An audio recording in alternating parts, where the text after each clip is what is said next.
Hey everyone, just wanted to give you a look inside my book, Quick Reference Guide for OB and GYN Sonography. It's just a little helpful guide with protocols, measurements, tips and tricks, things like that. It's pretty small. It's about the size of my hand, as you can tell. And so it's great to keep, in your desk drawer or scrub pocket. And I think you'll get a lot of use out of it. Let me give you a quick look at the table of contents. Normal things are in here, but the one great thing I want to point out are these key points that are in each section. Those are all the tips, tricks, and pitfalls that I learned during my clinicals with other sonographers, and that's really where you get most of your learning, if you ask me. So we'll move on through here. There's an overview for patient care, image orientation. This is a really great area. I've also got another video I'm going to post about image orientation too, because I struggled with that a little bit. Ultrasound physics analogies is a great section. If you struggled like me with the physics area in school, my friend Susan Thompson wrote this for me for the book. She's a product application specialist with Philips, and she is just a genius with physics. And so I had her go through some of the more common knobs that you'd use and, really put in my head what these actually do. So that was really helpful for me. This is the gynecology section. Here's the key points. Notes, there's note sections in every chapter as well.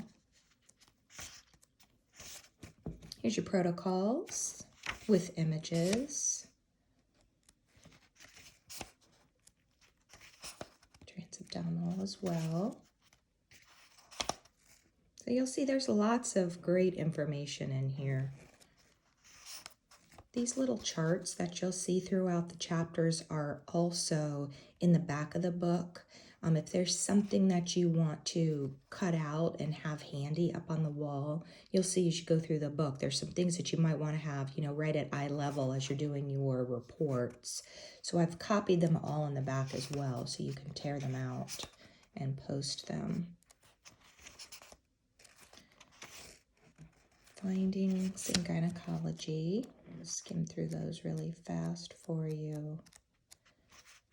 Notes section. Go on to obstetrics, key points, and measurements. Here's another little chart that's copied in the back for you. This is a good one. Scanning images, the screenings, second and third trimester key points. There's lots of those in here because there's so much that I learned. Fetal lengths.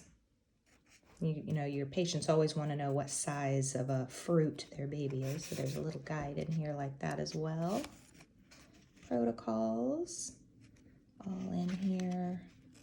Now this is a great section because, I would get students in that would just quickly want to go through and do the exam as fast as they could, but they needed to, really keep in mind what they were ruling out with each image. So this is a nice little, just quick reference on what you're ruling out while you're getting that picture.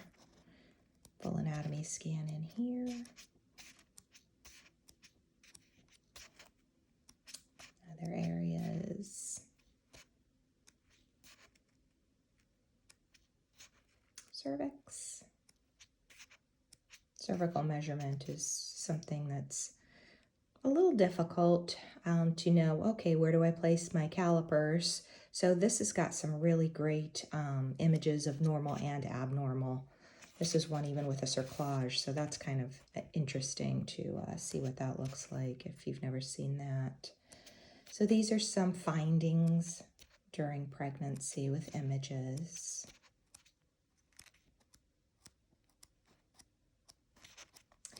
And I'll quickly go through in the back. There is also some fetal heart information. Fetal heart is pretty hard to learn, but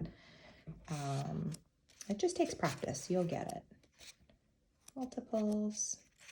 and some more charts that are really great. So terms and abbreviations are good because sometimes you just can't remember how to spell something, or you hear a word or you see a word on a report and you're not really sure what it means. You know, some of us have Google handy at our desk and some of us don't. So there's a lot of them here in this book that you can just quickly look up and see what that word is. Also have some Spanish terms and phrases. I live near Orlando, so we get a lot of Spanish-speaking patients. So this is a great, just little quickie. You can get through the exam at least with just a few phrases. Also, it's got a section to keep track of some of the other techs that you meet along the way that you might want to keep in touch with, because networking is really everything. When you're wanting to get a new job, you know, you'll have a new list of some other techs that you can contact. Here's the diagrams I was mentioning earlier that you can cut out. There's lots of them in here. And that's it. I've got some favorites in the back also, books and websites I love. But other than that, that's the guide. It's available on Amazon. I'm also going to put a little QR code you can scan on this video, but it's pretty inexpensive. I think it's like $19.99. So I hope you enjoy it as much as I did.